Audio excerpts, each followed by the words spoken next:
بسم اللہ الرحمن الرحیم السلام علیکم ورحمۃ اللہ وبرکاتہ نحمد نصلی علی رسولہ الکریم اما بعد فاعوذ باللہ من الشیطان الرجیم بسم اللہ الرحمن الرحیم ربی زدنی علما رب اشرح لی صدری ویسر لی امری واحلل عقدۃ من لسانی یفقہوا قولی۔ جہنم کا بیان۔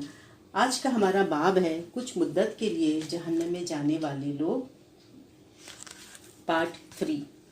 کسی بے آب گیا جگہ میں اپنی ضرورت سے زائد پانی ہونے کے باوجود کسی مسافر کو پانی نہ دینے والا، نیز دنیا کے لالچ میں حاکم کی بیعت کرنے والا جہنم میں جائے گا۔ حضرت ابو ہریرہ کہتے ہیں کہ رسول اللہ صلی اللہ علیہ وسلم نے فرمایا، 3 آدمیوں سے اللہ تعالیٰ قیامت کے روز نہ کلام کرے گا، نہ ان کی طرف نظر کرم کرے گا، نہ انہیں پاک کرے گا، اور ان کے لیے دردناک عذاب ہوگا۔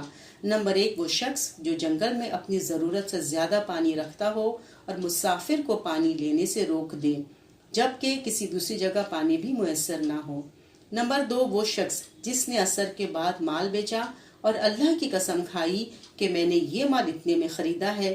خریدار نے سچ سمجھ لیا اور مال خرید لیا، حالانکہ دکاندار نے وہ مال اتنے میں نہیں خریدا تھا۔ نمبر 3، وہ شخص جس نے محض دنیا کے لالچ میں حاکم کی بیعت کی، اگر حاکم نے اسے دنیا دی تو اس سے وفا کی، اگر دنیا نہ دی تو بے وفائی کی۔ اسے مسلم نے روایت کیا ہے۔ پھر ہے غیر محتاط، خصوصاً دین کے معاملے میں گفتگو کرنے والا، جہنم میں جائے گا۔ حضرت ابو ہریرہ سے روایت ہے کہ انہوں نے رسول اللہ صلی اللہ علیہ وسلم کو فرماتے ہوئے سنا ہے، بعض اوقات بندہ کوئی ایسی بات زبان سے کہہ دیتا ہے کہ مشرق و مغرب کے درمیانی فاصلے سے بھی زیادہ نیچے آگ میں جا گرتا ہے۔ اسے مسلم نے روایت کیا ہے۔ پھر ہے قسم کھا کر کسی دوسرے کا حق غصب کرنے والا، جہنم میں جائے گا۔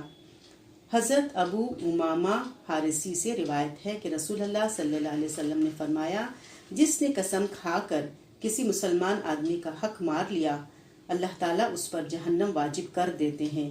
ایک آدمی نے عرض کیا، یا رسول اللہ صلی اللہ علیہ وسلم، خواہ معمولی سی سا حق ہو؟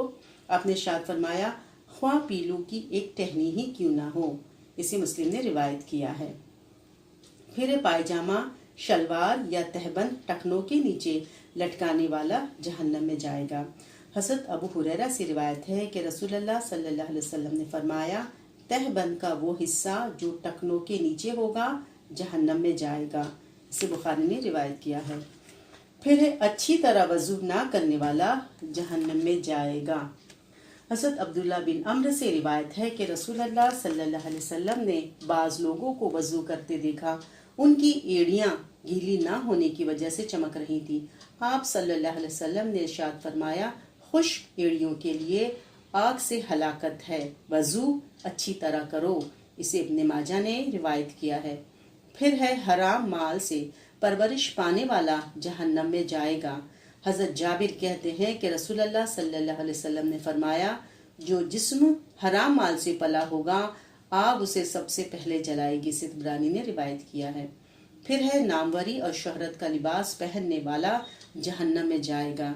حضرت عبداللہ بن عمرو کہتے ہیں کہ رسول اللہ صلی اللہ علیہ وسلم نے فرمایا، جس شخص نے دنیا میں شہرت اور ناموری کے لیے کپڑے پہنے، اللہ تعالیٰ اسے قیامت کے روز ذلت کا لباس پہنائے گا، پھر اس میں آگ لگا دے گا۔ اسے ابن ماجہ نے روایت کیا ہے۔ پھر جانتے بوجھتے دن کا مسئلہ چھپانے والا یا نہ بتانے والا، جہنم میں جائے گا۔ حضرت ابو ہریرہ کہتے ہیں کہ رسول اللہ صلی اللہ علیہ وسلم نے فرمایا، جس شخص سے دین کا مسئلہ پوچھا گیا اور اس نے چھپایا، قیامت کے روز اسے آگ کی لگام پہنائی جائے گی۔ اسے ترمذی نے روایت کیا ہے۔ پھر ہے قتل کے ارادے سے ایک دوسرے پر حملہ آور ہونے والے دونوں مسلمان، جہنم میں جائیں گے۔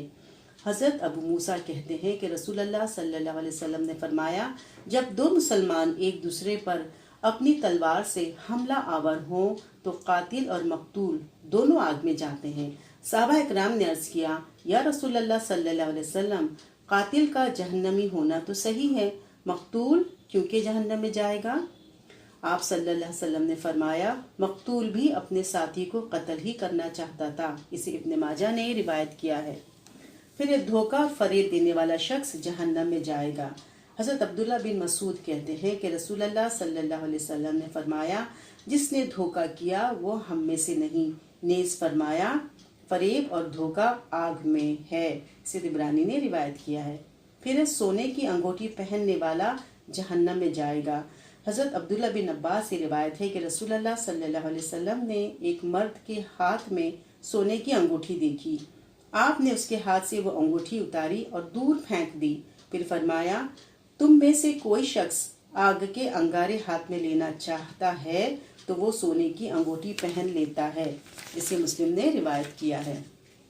پھر سونے یا چاندی کے برتنوں میں کھانے پینے والا جہنم میں جائے گا۔ حضرت ام سلمہ سے روایت ہے کہ نبی اکرم صلی اللہ علیہ وسلم نے فرمایا، جس نے سونے یا چاندی کے برتن میں کھایا پیا اس نے اپنے پیٹ میں جہنم کی آگ اتاری۔ اسے مسلم نے روایت کیا ہے۔ پھر جو آدمی یہ پسند کرے کہ میرے آنے پر لوگ تعظیماً کھڑے ہو کر میرا استقبال کرے وہ جہنم میں جائے گا۔ حضرت ابو مجلس سے روایت ہے کہ حضرت معاویہ کے آنے پر حضرت عبداللہ بن زبیر اور حضرت صفوان کھڑے ہو گئے تو حضرت معاویہ نے کہا دونوں بیٹھ جاؤ، میں نے رسول اللہ صلی اللہ علیہ وسلم کو فرماتے ہوئے سنا ہے، جو شخص یہ پسند کرے کہ لوگ 10 بدس با ادب اس کے سامنے کھڑے ہوں تو وہ اپنی جگہ جہنم میں بنا لے۔ اسے ترمذی نے روایت کیا ہے۔ پھر ہے مال غنیمت چوری کرنے والا جہنم میں جائے گا۔ حضرت عبداللہ بن عمرو سے روایت ہے کہ نبی اکرم صلی اللہ علیہ وسلم کے زمانے میں ایک آدمی کو مال غنیمت پر محافظ مقرر کیا گیا تھا جس کا نام کرکرا تھا۔ جب وہ فوت ہوا تو رسول اکرم صلی اللہ علیہ وسلم نے فرمایا وہ آگ میں ہے۔ صحابہ کرام نے اس کا سامان جا کر دیکھا تو اس میں مال غنیمت سے چرائی ہوئی ایک چادر پائی۔ اسے مسلم نے روایت کیا ہے۔ پھر غیبت کرنے والا جہنم میں جائے گا۔ حضرت انس بن مالک کہتے ہیں کہ رسول اللہ صلی اللہ علیہ وسلم نے فرمایا، معراج کے دوران میرا گزر ایسے لوگوں پر ہوا جن کے ناخن سرخ تانبے کے تھے، جن سے وہ اپنے چہروں اور اپنے سینوں کو نوچ نوچ کر زخمی کر رہے تھے۔ میں نے پوچھا اے جبرائیل یہ کون لوگ ہیں؟ حضرت جبرائیل علیہ السلام نے بتایا یہ وہ لوگ ہیں جو دوسروں کا گوشت کھاتے تھے، یعنی ان کی غیبت کرتے تھے اور ان کی عزتوں سے کھیلتے تھے۔ اسے ابو داؤد نے روایت کیا ہے۔ پھر لوگوں کی اکثریت زبان اور شرمگاہ کی وجہ سے جہنم میں جائے گی۔ حضرت ابو ہریرہ کہتے ہیں کہ رسول اللہ صلی اللہ علیہ وسلم سے دریافت کیا گیا کون سا عمل سب سے زیادہ لوگوں کے جنت میں جانے کا سبب بنے گا؟ آپ نے ارشاد فرمایا تقوی اور اچھا اخلاق۔ پھر آپ صلی اللہ علیہ وسلم سے عرض کیا گیا کون سا عمل سب سے زیادہ لوگوں کے آگ میں جانے کا باعث بنے گا؟ آپ صلی اللہ علیہ وسلم نے ارشاد فرمایا منہ اور شرمگاہ۔ اسے ترمذی نے روایت کیا ہے۔